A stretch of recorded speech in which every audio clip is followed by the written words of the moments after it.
Hi friends, എല്ലാവർക്കും നമ്മുടെ കുഞ്ഞു വീഡിയോയിലേക്ക് സ്വാഗതം. നമ്മൾ ഇന്ന് തയ്യാറാക്കുന്നത് അവിൽ മിൽക്കാണ്.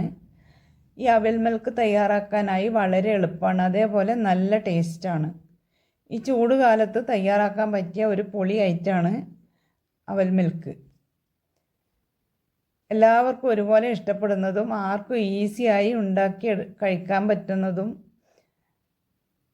ആയ ഈ അവിൽ മിൽക്ക് എങ്ങനെയാണ് രുചികരമായി തയ്യാറാക്കുന്നത് എന്ന് നോക്കാം.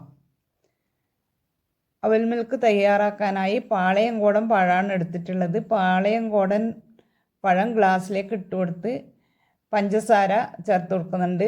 നമുക്ക് മധുരം എത്ര വേണമെന്നുള്ളതിനനുസരിച്ച് പഞ്ചസാര ചേർത്ത് കൊടുക്കാം. പഞ്ചസാരയും പഴവും കൂടെ നല്ലപോലെ ഒന്ന് ഉടച്ചെടുക്കണം, അധികം ഉടഞ്ഞു പോകണ്ട. ഇനി അതിന് മുകളിലായി വാട്ടർമെലൻ ഇട്ട് കൊടുത്ത് പാല് തിളപ്പിച്ച് കട്ടയാക്കി ഫ്രിഡ്ജിൽ വെച്ച് കട്ടയാക്കി എടുത്തിട്ടുണ്ട്. അത് ഇതിലേക്ക് ചേർത്ത് കൊടുക്കുക. അതും ചേർത്ത് കൊടുത്ത്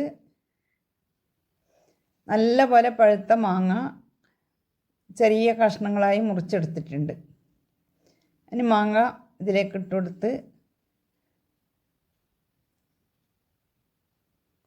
കുറച്ച് കസ്കസ് വെള്ളത്തിൽ കുതിർത്ത് വെച്ചത് ഇതിൻ്റെ മുകളിലായി 1 ടീസ്പൂൺ ചേർത്ത് കൊടുക്കുന്നുണ്ട്.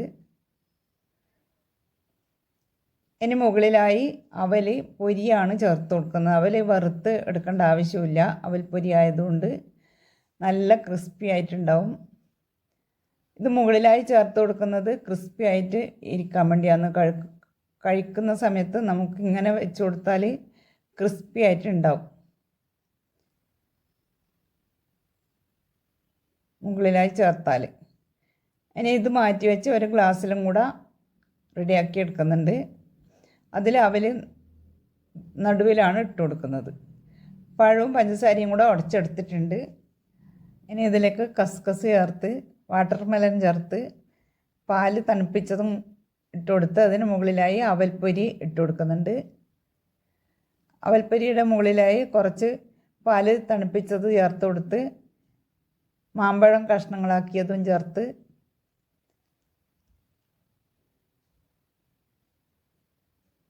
നമുക്ക് ഇഷ്ടമുള്ളത്ര മാമ്പഴവും ഫ്രൂട്ട്സൊക്കെ ചേർത്ത് കൊടുക്കാം. ഇനി ഇതിലേക്ക് തണുപ്പിച്ച പാല് മുകളിൽ ചേർത്ത് കൊടുക്കുന്നുണ്ട്. പാല് തിളപ്പിച്ച് ഫ്രിഡ്ജിൽ വെച്ചതാണ്, ഫ്രീസറിൽ വെച്ച് തണുപ്പിച്ചെടുത്ത പാലാണ് ചേർത്ത് കൊടുക്കുന്നത്. കുറച്ച് കസ്കസും കഷ്ണങ്ങളും വത്തക്കയൊക്കെ മുകളിലായി ചേർത്ത് കൊടുക്കുന്നുണ്ട്. ഇത് നല്ലപോലെ ഒന്ന് ഇളക്കി യോജിപ്പിച്ച് കഴിക്കാം. വാവ്, നല്ലപോലെ ഇളക്കി യോജിപ്പിക്കണം. അങ്ങനെ ആവുമ്പോഴേ മധുരമൊക്കെ എല്ലായിടത്തും ഒരുപോലെ ആവുള്ളൂ. ഇതിൽ വേണമെന്നുണ്ടെങ്കിൽ കുറച്ചും കൂടെ അവൽപ്പൊരി നമ്മൾ കഴിക്കുന്ന സമയത്ത് ചേർത്ത് കൊടുക്കുക. കുട്ടികൾക്കൊക്കെ ഇത് നല്ല ഇഷ്ടമാവും. അവർക്ക് ഇത് കഴിക്കുകയാണെങ്കിൽ നല്ല ഹെൽത്തി ആയിട്ടുള്ള ഒരു ഭക്ഷണമായി. ക്ഷീണം മാറാനും ദാഹം മാറാനും വിശപ്പ് മാറാനും ഒക്കെ ഇതുപോലെ ഇത് പെട്ടെന്ന് ഉണ്ടാക്കിയെടുക്കാനും പറ്റും. നമ്മളെ വീട്ടിലുള്ള സാധനങ്ങൾ മാത്രം മതി. ഏത് ഫ്രൂട്ട്സാണ് നമ്മളെ വീട്ടിലുള്ളതെന്ന് വെച്ചാൽ അത് ചേർത്ത് ഇതുണ്ടാക്കി കഴിക്കാം. ഈ വീഡിയോ ഇഷ്ടമായാൽ സബ്സ്ക്രൈബ് ചെയ്യാനും ലൈക്ക് ചെയ്യാനും കമൻറ്റ് ചെയ്യാനും മറക്കല്ലേ. അതിനടുത്തുള്ള ബെൽ ബട്ടൺ പ്രസ് ചെയ്ത് ഓൾ എന്ന ഓപ്ഷൻ കൂടി പ്രസ് ചെയ്താൽ മാത്രമേ ഞാനിടുന്ന വീഡിയോസ് നിങ്ങൾക്ക് കിട്ടുകയുള്ളൂ. വീഡിയോ ഇഷ്ടമായാൽ ഫ്രണ്ട്സിനും ഫാമിലിക്കൊക്കെ ഷെയറും ചെയ്യണേ. Thank you.